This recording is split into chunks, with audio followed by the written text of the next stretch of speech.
Good afternoon, everybody. I'm Susan Kennedy, and I'll be your moderator today. Thanks so much for joining us for this Facebook Live session with Bond, Schoeneck King attorneys. They'll be offering ways to help CNY companies get back in business. Thank goodness, right? Well, today's focus, loan forgiveness and that Paycheck protection program. Lots of good info ahead, but first, many thanks to Bond for being the presenting sponsor of Syracuse.com's CNY Back in Business efforts. CNY Back in Business content provides resources, information, and a community forum to help local CNY businesses rebound from the economic downturn caused by this coronavirus quarantine. We thank you, Bond, Schoeneck King, for being that sponsor. Two Bond attorneys are here to help us better understand these PPP loans and, most importantly, the next steps we all need to take to get those loans forgiven. On the screen, you see them, Bond attorneys Matt Wells and Kate Chmielowiec. Thanks so much for being here, Matt and Kate. Thank you. Thanks for having us. Thank you for having us. Matt, you're the chair of the firm's public finance practice. You're a business law attorney concentrating on public finance, commercial lending, and corporate transactions. You're currently spending, though, lots and lots of time working on these PPP loans, correct? No doubt about it. Yes, all of that was correct. And for Kate Chmielowiec, thanks so much for joining us, too. You're an associate in Bond's Business and Transactions Department. You work in the areas of mergers and acquisitions, general corporate counseling, and contract drafting and review. But right now, it is PPP all the time, I suspect. It really is. Absolutely. All right. Thanks to you, Kate and Matt, for offering your insight for all of the viewers today. First, though, some quick housekeeping for our guests, an overview of how the half hour is going to go. I'm going to moderate the discussion with Kate and Matt, and we have a lot of pre-submitted questions, but we do want to hear from you as well. So on your screen, if you look to the right of your screen, you have a comment field. You can type something in there, and when appropriate, we'll pop in your questions and get their responses from Matt and Kate live as well. Also, we'll post this entire session once it's complete on both the Bond website and the Bond YouTube channel. All right, so those are the formalities. Let's get started. Kate, first question to you. You know, the Paycheck Protection Program, the whole rollout has had a lot of bumps. There have been many changes. Where do we stand today? So most viewers know that the Paycheck Protection Program was authorized by the CARES Act, which was enacted in March of this year in response to the coronavirus, the economic impact that it's had, particularly on small businesses. And it really was a program to allow small businesses to keep people on payroll and to pay certain expenses during this time. The program was authorized, like I said, in March. In early April, the application process opened and funds promptly ran out, as most people know. So funds then had more money authorized. Loans started being dispersed probably in early April to mid-April. I think most of them started being dispersed. And in between that time, from March until today, we've had at least a dozen interim rules issued by the SBA, interpreting the CARES Act, at times creating new requirements for borrowers, and at times clarifying requirements. There's been dozens of frequently asked questions and answers that were officially released by the SBA, again, creating rules and interpreting the program. There's been tweets and comments by the public officials regarding the program. So there's been a lot in the past couple of months. Most recently, on Friday, the president signed into law the Paycheck Protection Flexibility Act, which changed some key requirements of the program for borrowers. It did make it a little bit more borrower friendly. So we now have that. On Monday, the SBA and the Department of Treasury issued a press release indicating that they will be updating previous guidance that they had issued to be more in line with the new requirements and amending it where necessary and releasing and updating new applications. As of last night, that process has now started. Last night, the SBA issued updated guidance for guidance that's now become stale based on the changes in the Act. Okay. And this morning, the application process amendments have also started. So this morning, the new loan application has also been released. So that process is underway by the SBA. All right. So this is why we have to have these live Facebook sessions, because everything's changing all the time. Has anything not changed in the process, Kate? So believe it or not, even though I just said a bunch of stuff changed, the pillars of the program really are the same. Like I said, it really was intended for small businesses to utilize funds during this time. And it was created as a forgivable loan, and it still is a forgivable loan.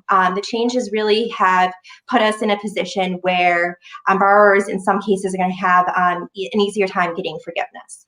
However, there are still forgiveness reductions. That also has not changed.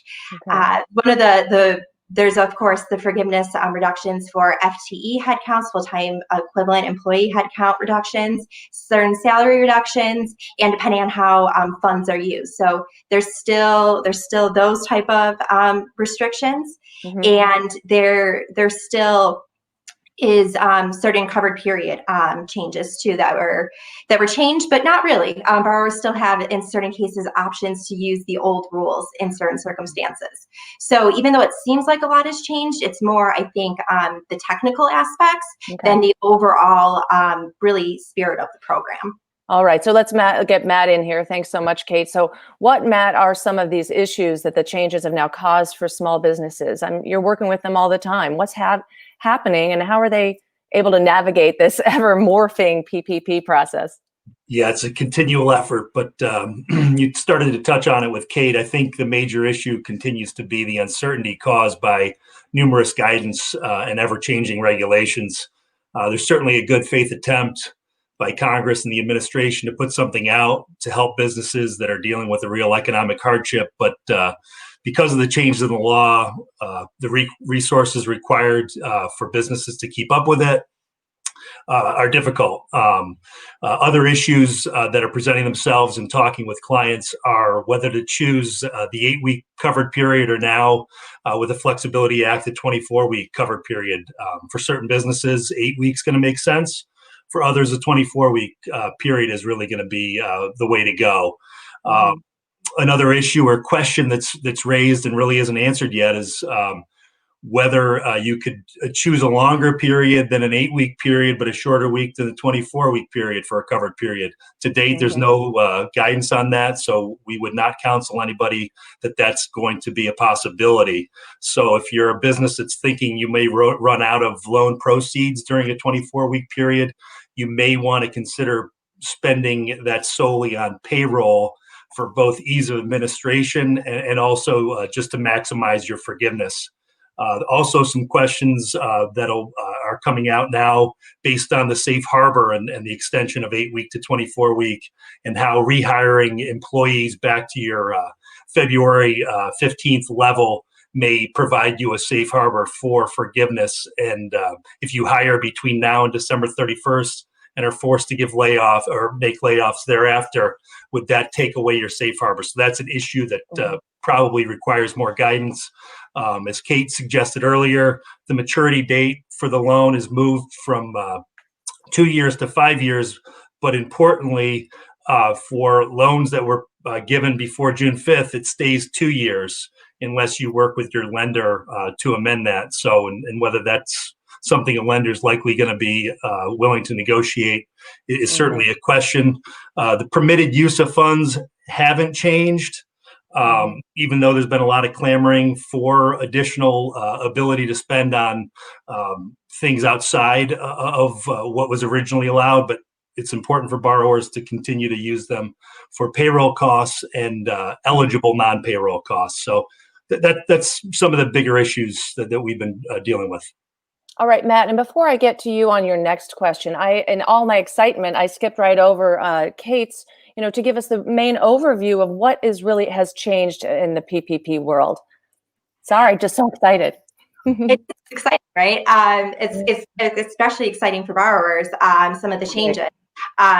So as Matt kind of gave a little preview about some of the changes, the big one is the change in 8 weeks. So the original CARES Act had authorized an 8-week period for borrowers to use their funds. That is now changed. That can now, borrowers now have 24 weeks to use their funds. However, this is what I had kind of alluded to earlier about a change that really isn't a change, is the borrowers still have the ability to choose if they want to use the 8-week period or the new 24-week period. So there is that flexibility there. And as Matt mentioned, there's certain questions borrowers have about how to choose that, right? Mm-hmm. The next big change that was in the program is the safe harbor date for employers to rehire or restore salaries of employees that were furloughed or reduced prior to April 26th.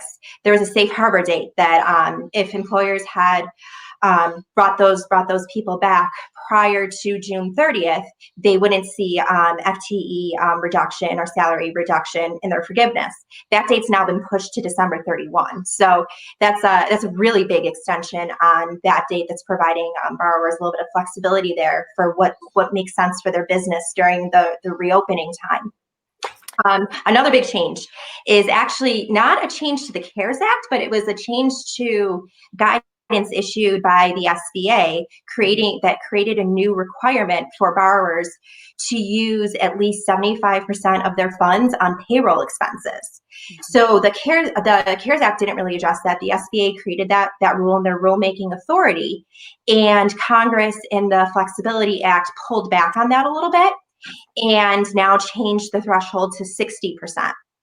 So there was actually last week when this was working its way through the Senate, a little bit of a holdup, actually particularly on this issue, that there was a question about if it was a cliff. And what I mean by that is if somebody uses 55% of their loan proceeds on payroll expenses, are they then prohibited from getting any forgiveness at all?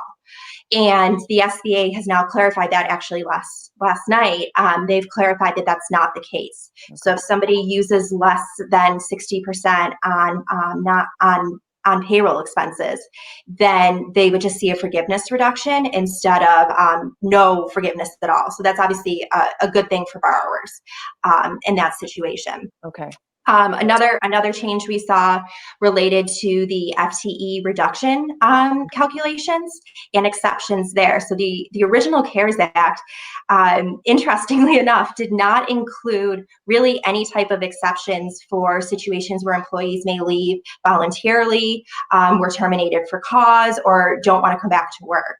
So the SBA recognized this and did create exceptions in guidance that was released a few weeks ago for those situations. The new legislation that was passed last week expands on those exceptions to also include two new situations. One where an employer has tried to bring somebody else in, but can't find a similarly qualified individual. Right. And then another exception that they created was for situations where the CDC or OSHA or other health guidelines have put the business in a position where they can't comply with those health regs and maintain their workforce. So this is like a situation where you have a small space where you can't maintain 6 feet of distance between all of your employees or employees and customers. So we have seen that too. We're waiting on more guidance to really understand those exceptions more. Right now, we just have the plain text of the act. Right. So I think those were the big highlights that were in the act. There's a few other smaller nuanced requirements. I know Matt had just briefly talked a little bit about the new loan period for new loans. Right. And so I want to bring Matt back in here, Kate, because, Matt, the changes that Kate was just describing, that you started telling us a little bit about some of those main issues, how have they helped and hurt the small businesses with whom you're working? And we actually do have a couple really pertinent questions.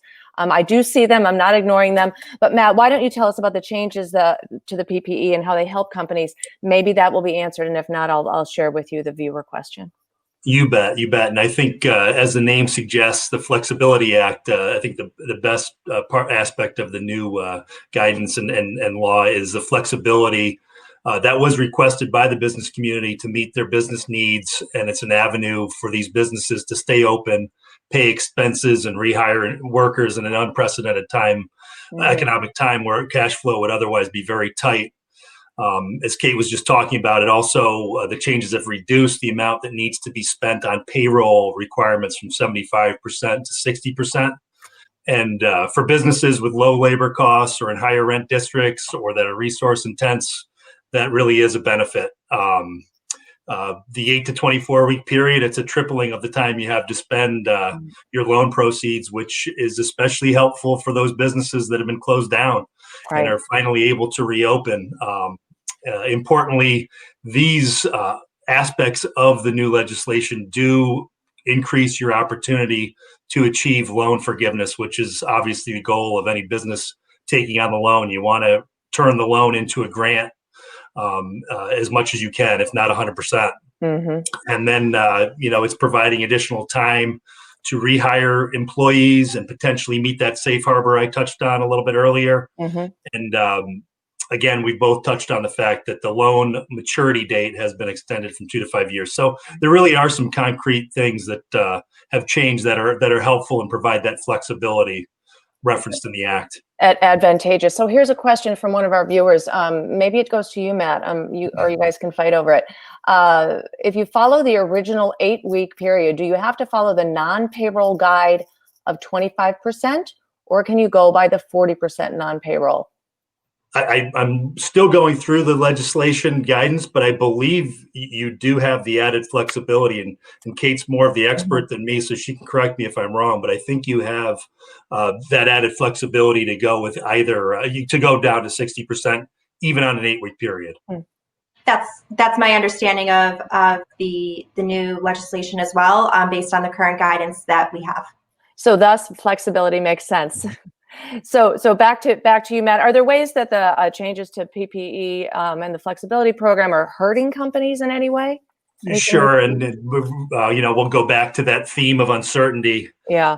Obviously, anytime there's uncertainty and changes, that requires costs, internal manpower, bringing on your professionals to go over what the rules are, how best to implement them.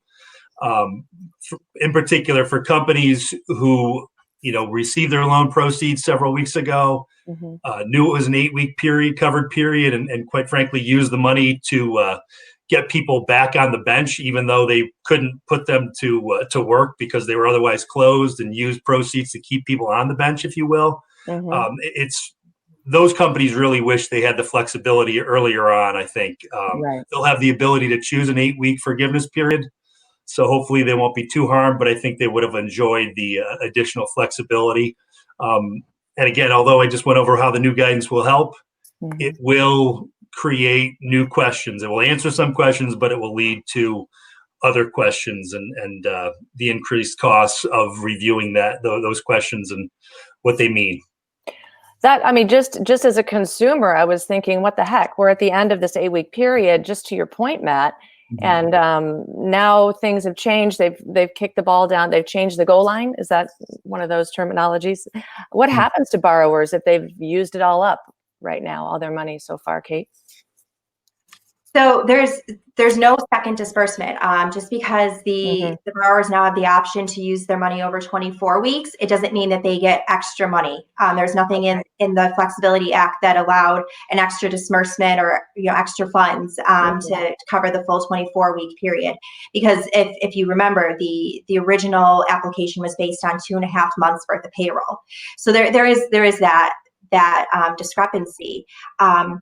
The CARES Act has only authorized one disbursement. There was a small exception, kind of going back to the questions about the guidance and the confusion at the start of the program about if owner employees can have their payroll costs included, particularly for partners and LLC owners, if they could have those payroll costs included in the initial loan application. And there's a lot of uncertainty about that. On the SBA level, some lenders were taking the position that they could, some lenders were taking the position that they couldn't.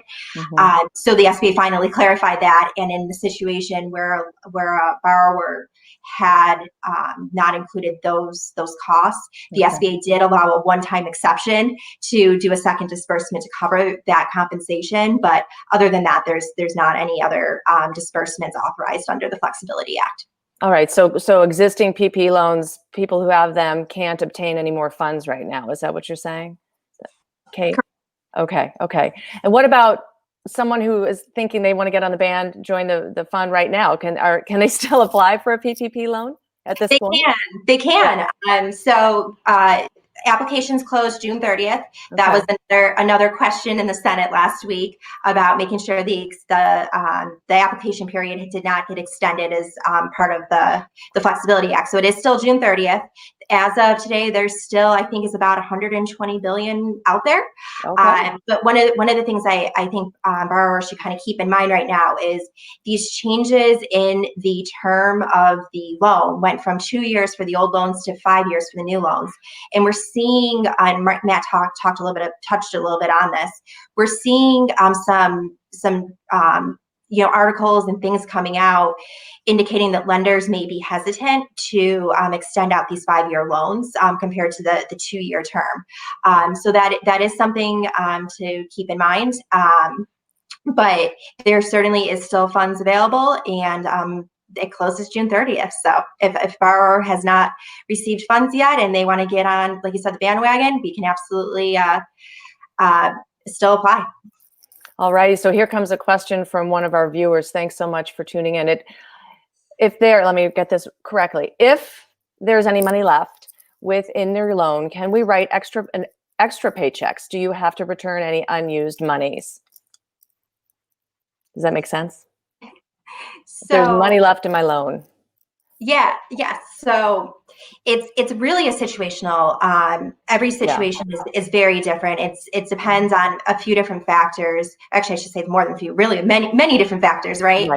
Where you are in your 8-week period, if it makes sense to extend out to 24 weeks to continue to use the funds, how much money you have left over, if it's just a small amount or a large amount. If a business is looking at potentially laying off employees sometime in the 24-week period, as Matt had mentioned, we don't know if a borrower can cut the 24 weeks short after they've used up their funds, or if they have to maintain headcounts throughout the entire 24 weeks, which in that case would then hurt their forgiveness reduction. So unfortunately, I wish I can give you a yes or no answer, but it really is situational dependent based on every business's current situation and what their receivables look like. Like I said, if they're looking at making layoffs later, how much money they have left over, it really depends. If people need to get guidance for the specifics. Yeah, it's a specific need. So Matt, really, what if employees don't want to return to work? How does that affect the forgiveness? Well, it's, there's clearly from the press that's out there, we all know that there's unemployment incentives out there where, people who are receiving unemployment are receiving $600 more than they otherwise normally would through July. So, anecdotally, we're hearing that really is impacting whether employees want to come back to, a potentially dangerous situation for less money. And as you can imagine, most do not, or many will not. I think Kate may have touched on some of the ways you can avoid being penalized for your loan forgiveness, but both the CARES Act and the Flexibility Act do address this issue and provide employers with an avenue for documenting situations where they've tried to rehire people and because of the situation weren't able to do so. And both the CARES Act and the Flexibility Act spell out how employers can get document that and avoid a forgiveness penalty. So there is, even if people don't come back to work, document and then review what those processes are for not getting your forgiveness impacted. So one of our questions coming in is actually one of mine too. Can you choose 8 versus 24 weeks, or do you have to, or can you choose some timeline in between? So this was somewhat. Oh, sorry, Matt. No, go ahead. This was somewhat addressed in the guidance that was released last night. Okay. It appears that everybody's loans went out to 24, and it seems like you could choose to use the old period of 8, but right now we just don't quite know. My expectation would be that it's probably going to be addressed on the new updated forgiveness application, that you could choose what your covered period is, but we haven't seen that yet. So that's a guess. And then I just briefly just touched on the secondary question to that is we don't know if somebody can cut 24 weeks short. If about, like I said, the original payroll amounts were based on 2.5 months of payroll. So if it's very likely that a lot of borrowers will be in a situation where they will use up their funds before 24 weeks, but they needed more than the 8 weeks. Right. So we don't know right now if a borrower will be allowed to cut that period short and apply for forgiveness early, or if they're going to be stuck with the full 24 weeks. And, Matt, you touched on that before, and that's a lot of concern of the small business owners around here. So Kate, do you see additional legislation being passed? I mean, it seems like there's new stuff all the time, but in your crystal ball, what do you see? So it's of course it's possible. As I've mentioned, we've talked a little bit about the fact that the SBA is going to be issuing new guidance, probably more frequently asked questions and interim rules. So we know from the administrative rulemaking side, we're definitely going to see more things there. From the actual legislature side, it's certainly possible. At this point, there was the Senate changes to the act that were possibly going to go into effect before the House came out with their version of the bill. Mm-hmm. So the old Senate bill didn't move forward, and we instead had the House bill that was enacted. That Senate bill that didn't move forward actually had some interesting extra uses for the funds that Matt was talking a little bit about earlier. One of those examples is being able to use the funds for PPE. That didn't move forward, but I'm still seeing a lot of chatter about possibly amending again to include something like that. We've also seen a introduction of a bill to allow people with criminal convictions to obtain PPP loans.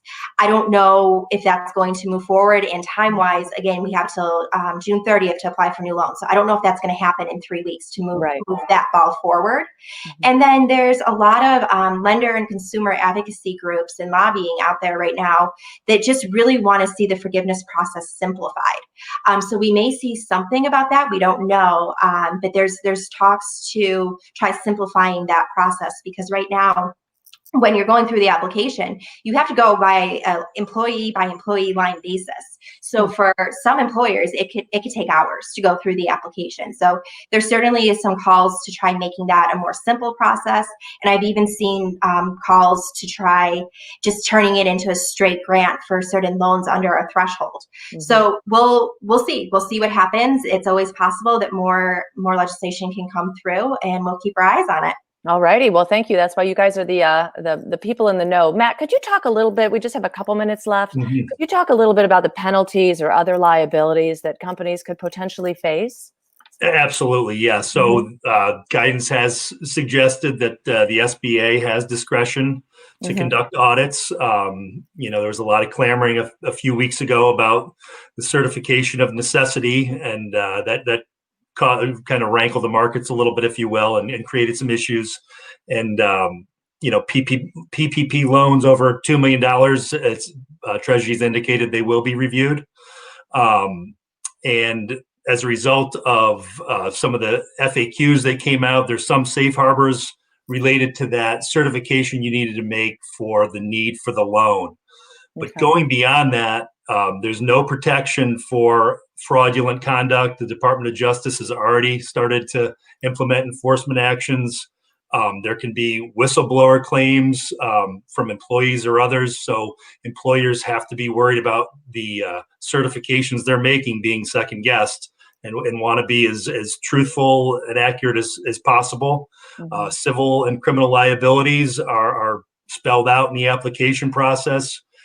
So there is that threat of imprisonment and fines, which scares everybody. But even taking it a step back and supposing, they're not going to go after such serious charges, the time and expense and the public relations issues you may have to deal with if you're accused of a false certification is something that you have to consider and very carefully review what you're certifying to in this process.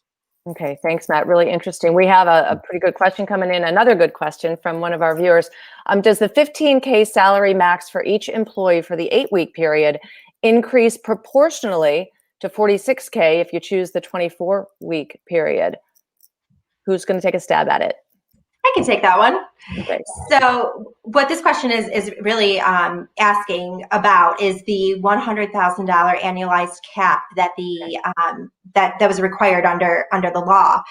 So the 15,385 cap was based on 8 weeks at a $100,000 salary. So right now we don't know if that cap's going to be raised for the new 24-week period to somewhere around 46,000.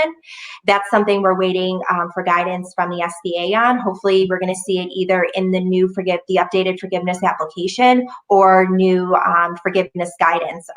We're hoping to see that and flesh that out a little bit more, but that is actually one of my first questions when I had read the Flexibility Act was that question right there. So yeah, and one of the issues I brought up, yes. And you're seeing that people are interested. So it's not just the PPP loan. Real quick, we're running out of time, if not out of time. There are other programs out there for small business owners. Yes. There are. So I know there's been a lot of focus on the PPP loan, but there's also the EIDL loan, which was another loan program through the SBA. That's not a forgivable loan compared to the PPP. So the PPP had a lot of really big advantages, primarily being the fact that part of it is forgivable. However, the EIDL did have a grant portion to it for $10,000. That was a grant in addition to the loan portion. We are starting to see that program, I think, was a little bit slower getting started. So we're starting to see borrowers come in with loan documents now for these loans. So we are starting to see that. And then there's also the Main Street Lending Program, which was a new program authorized by the CARES Act. That's also another not forgivable program. So more traditional loan.